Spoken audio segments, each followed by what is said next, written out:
মোহাম্মদ জালালউদ্দিনকে মনোনীত করা হয়েছে কিশোরগঞ্জ 2 আসন থেকে। আপনাদের কটিয়াদি এবং পাকুন্দিয়া মিলিয়ে রাজনৈতিক জীবনে এটা তার একটা পুরস্কার হিসেবে আমরা ধরে নিয়েছি।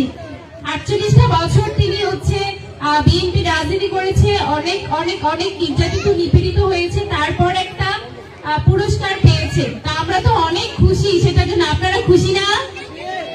আলহামদুলিল্লাহ। আমাদের বেগম খালেদা জিয়াকে তো আপনারা সবাই চিনেন, তাই না?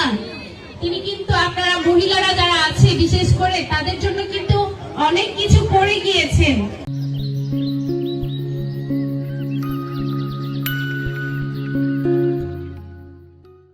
তিনি কিন্তু যে অবৈতনিক শিক্ষা ব্যবস্থাটা আছে, আমার এক ছোট বোন বলে গিয়েছে, সেটা করেছে এবং বিভিন্ন ভাতা বা কার্ডের ব্যবস্থা করে গিয়েছে মহিলাদের জন্য।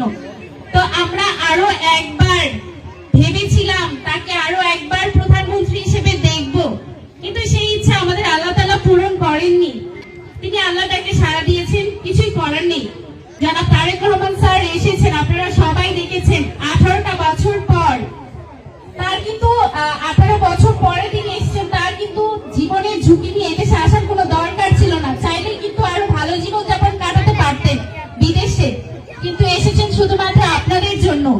আপনাদেরকে নিয়ে কাজ করবেন, আপনাদের একটা সুন্দর বাংলাদেশ উপহার দিবেন, সেজন্যই কিন্তু এসেছেন।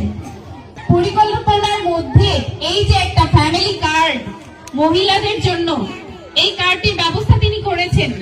বেগম খালেদা জিয়াও কিন্তু আপনাদের জন্য রেখে গিয়েছেন আপনাদের সুবিধার জন্য এই কার্ডটা। এই কার্ডে আপনাদের ছবি থাকবে, নাম থাকবে, একটা আইডি নাম্বার থাকবে। এবার প্রশ্ন হচ্ছে এই কার্ডের কাজ কি? এই কার্ডের কাজ হচ্ছে আপনারা প্রত্যেক মাসে 2000 থেকে 2500 টাকা করে পাবেন এই কার্ড থেকে, অথবা সমমূল্যবান চাল ডাল যা লাগে নিত্য প্রয়োজনীয় জিনিস সেগুলো পাবেন এই কার্ড থেকে ইনশাআল্লাহ। আমার বাবার যেমন 2টা সন্তান, আমরা 2টা বোন, আমার বাবার আমরা 2 বোনই শুধু। তো আমার বাবার কাছে যেমন আমরা 2টা বোন 2টা সন্তান, ঠিক তেমনি আমার বাবার কাছে কটিয়াদি এবং পাকুন্দিয়া 2টা সন্তানের মতো। একজনকে প্রায়োরিটি বেশি দিবে, একজনকে কম দিবে, একটা জায়গায় উন্নয়ন বেশি করবে, একটা জায়গায় কম করবে, এই সুযোগ কিন্তু নাই।